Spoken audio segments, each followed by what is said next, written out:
Les divinités celtiques. Un panthéon fragmenté, une spiritualité vivante.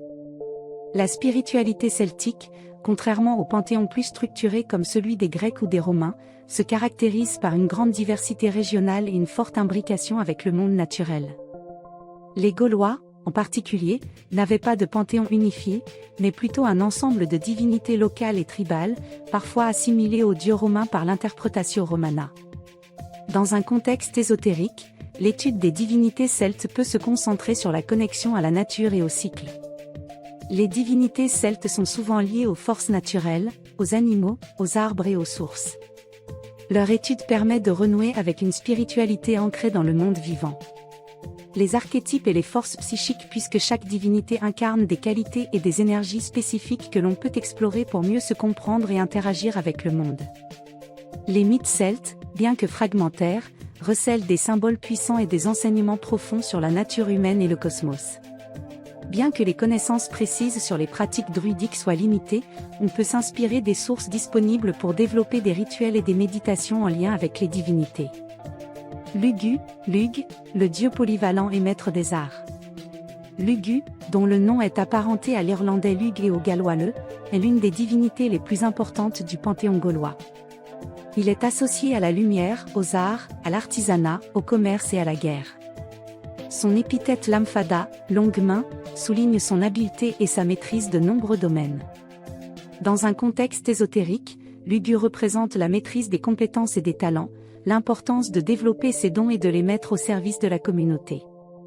La lumière et la connaissance, la quête de la sagesse et de la compréhension du monde. Le commerce et les échanges, la circulation des idées et des énergies. Tarani, le dieu du tonnerre et des forces célestes. Tarani, dont le nom signifie « tonnerre », est le dieu gaulois associé aux orages, à la foudre et aux forces célestes. Il est souvent représenté avec une roue ou une spirale, symbole du mouvement et du cycle cosmique.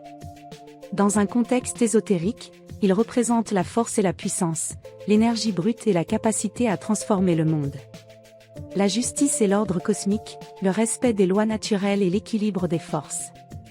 La connexion au ciel et aux énergies spirituelles, l'ouverture aux dimensions supérieures de la conscience. Sucelo, le dieu au maillet et protecteur des terres. Sucelo, souvent représenté avec un maillet et une coupe, est un dieu associé à l'agriculture, à la prospérité et à la protection des territoires. Son maillet symbolise la force créatrice et la capacité à façonner le monde. Dans un contexte ésotérique, il représente l'abondance et la prospérité, la manifestation des ressources nécessaires à la vie. La protection et la stabilité, l'ancrage et la connexion à la terre.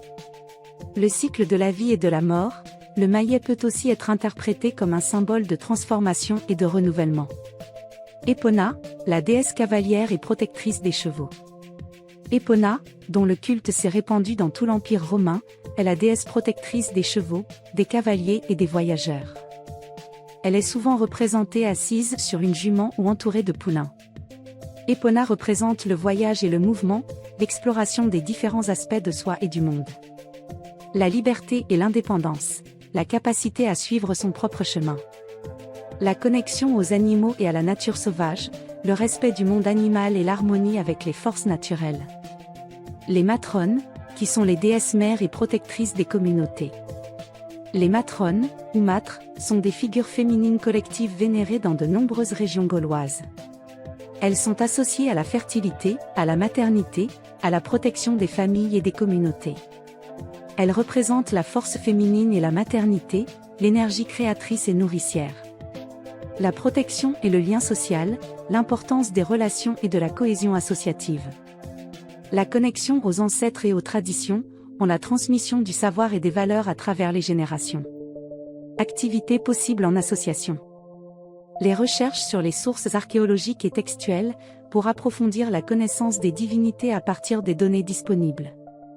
Des créations de rituels et de méditations inspirées des traditions celtes permettant de développer des pratiques pour se connecter aux énergies des divinités.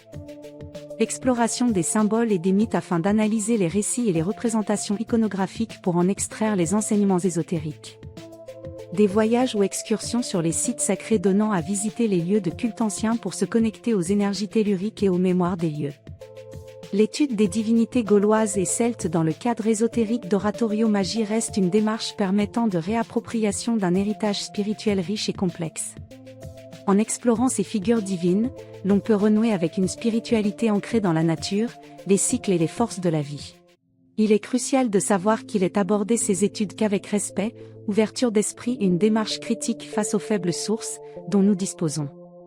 Ceci privilégiant une approche basée sur l'expérience personnelle et les documents authentiques pour le peu qu'il existe. Oratorio Magie, une association loi 1901, pour plus de partage d'échanges et d'informations entre praticiens des arts anciens. Retrouvez toutes nos informations sur le site http://oratorio-magie.org.